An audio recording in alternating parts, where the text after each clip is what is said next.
तो वीडियो देखने से पहले चैनल को सब्सक्राइब करना ना भूलिए और घंटी को ऑल बटन पर प्रेस कर दीजिए।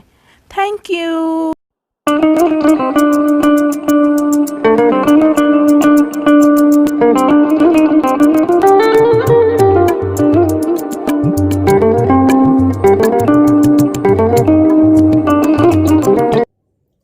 नमस्कार, मैं सरोज साहू आपको अपने चैनल सरोज साहू टॉक्स में फिर स्वागत करता हूँ। आज माफिया का दूसरा भाग है। हम लोग आज बात करेंगे स्पेशली भारतीय माफिया के बारे में।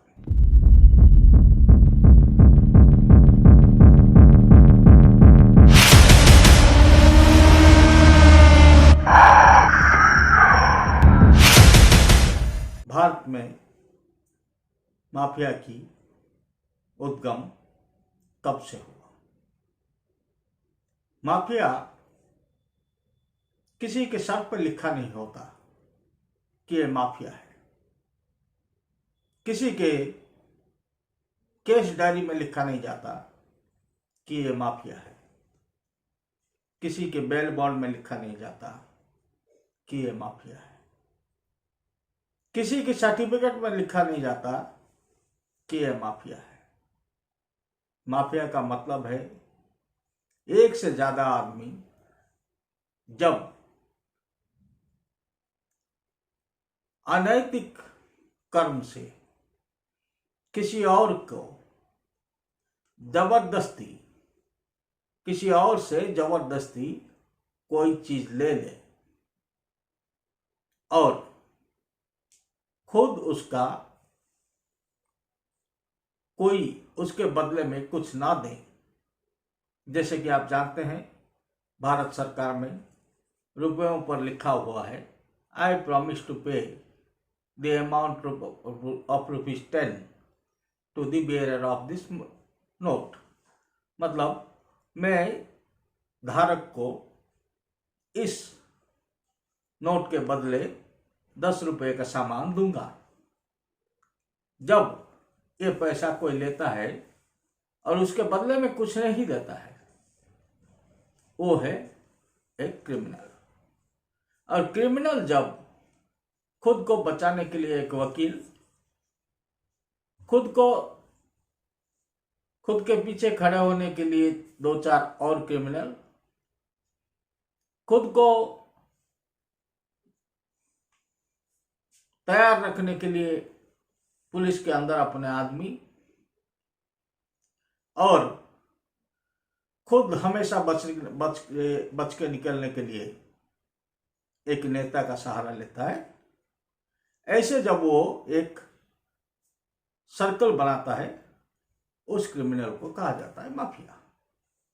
भारत में मेरे मालूमात में अब तक यही चीज को माफिया कहते हैं, जिसे उत्तर में बाहुबली कहा जाता है, जिसे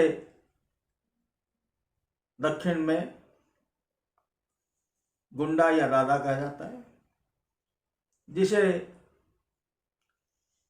महाराष्ट्र साइड में भाई कहा जाता है, और जिसे ईस्ट में गुंडा, दादा या फिर नन्ना कहा जाता है। ऐसे लोग,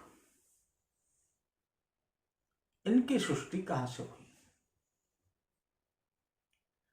हम फिर लौट जाते हैं 1947 तक। 1947 में भारत स्वाधीन हुआ। 500 से ऊपर राज्यों को लेकर बना भारत या फिर इंडिया।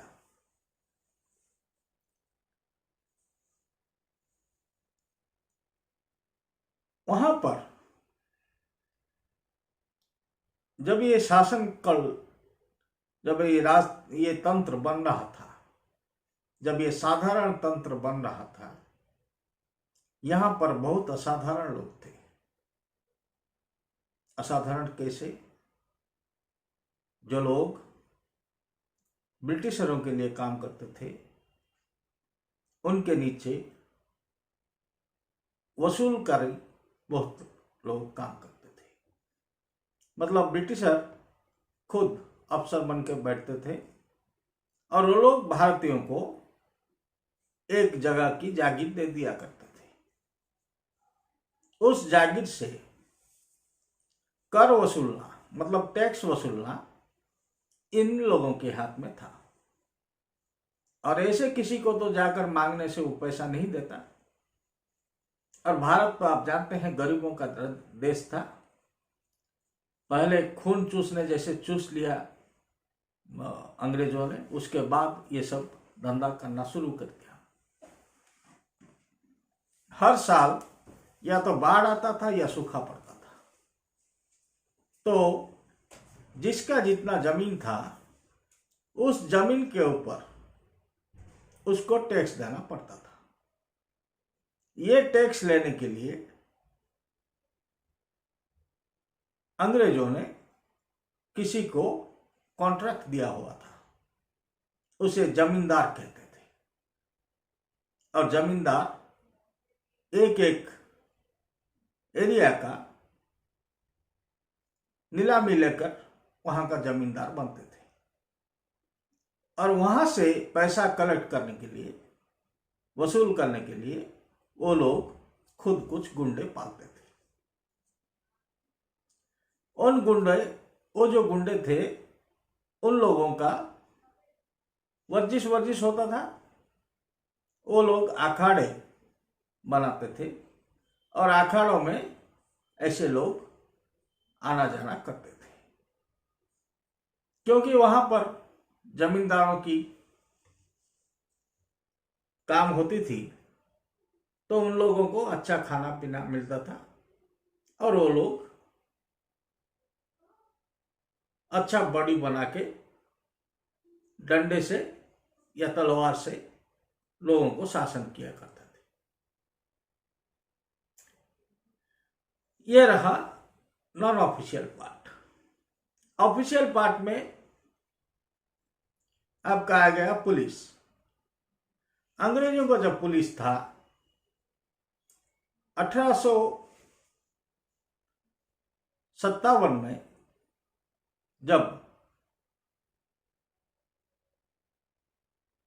सिपाही म्यूटिनी हुआ, सिपाही म्यूटिनी के बाद 1860 में पुलिस मैनुअल लिखा गया या पुलिस रूल बुक लिखा गया। तो 1860 में जो पुलिस रूल बुक लिखा गया, उस पुलिस रूल बुक में पुलिस को ऐसे पावर्स दिए गए कि भारत एक पुलिस स्टेट हो गया, या जो भी जगह पे पुलिस स्टेशन होता, उस एरिया का पुलिस वाला उस एरिया का सबसे बड़ा गुंडा बन गया। कहने के लिए मतलब सारे गुंडे पुलिस वाले के अंडर में काम करने लगे, क्योंकि पुलिस वाले को हाथ लगाना एक दुश्वार चीज था। क्योंकि पुलिस वाले, सारे भारत के पुलिस वाले एक होते थे, जबकि गुंडों का छोटा छोटा गुट होता। तो ऐसे में क्या हुआ, एक तरफ से पुलिस वाले, दूसरी तरफ से गुंडे, ये लीगल ये इलीगल, दोनों तरफ से लोग पिसते गए। और जब लोग ऐसे पिसते ही रहे, लोगों के मन में भी एक ऐसा फीलिंग आ गया, लोग इतने अभ्यस्त हो गए कि लोग खुद को पुलिस के पास, मतलब किसी ने कोई प्रॉब्लम क्रिएट किया तो पुलिस के पास जाने के बजाय उस एरिया के दादा के पास, गुंडा के पास जाने लगे, या फिर उस एरिया के जमींदार के पास जाने लगे, जो लोग गुंडों के जरिए ये प्रॉब्लम सब सॉल्व करने लगे। ये सुनने के लिए और देखने के लिए बहुत ही फिल्मी लगेगा, लेकिन फिल्म कभी एक काल्पनिक कथा नहीं है। फिल्मों के पहले पन्ने पर इसलिए लिखा जाता है कि यह काल्पनिक बात पर आधारित है। इसलिए लिखा जाता है क्योंकि कोई कल को यह ना दावा कर दे कि ये मेरी बाप या दादा के ऊपर कहानी बनी थी और उसमें से कोई लाभ या लाभांश उसको देना पड़ जाए, या किसी को मानहानि का मुकदमा ना झेलना पड़े। इसलिए वो लिखते हैं कि ये चीज काल्पनिक है और सर्वथा काल्पनिक है। अगर इससे किसी का मिलता जुलता है किसी के जीवन से, तो वो एक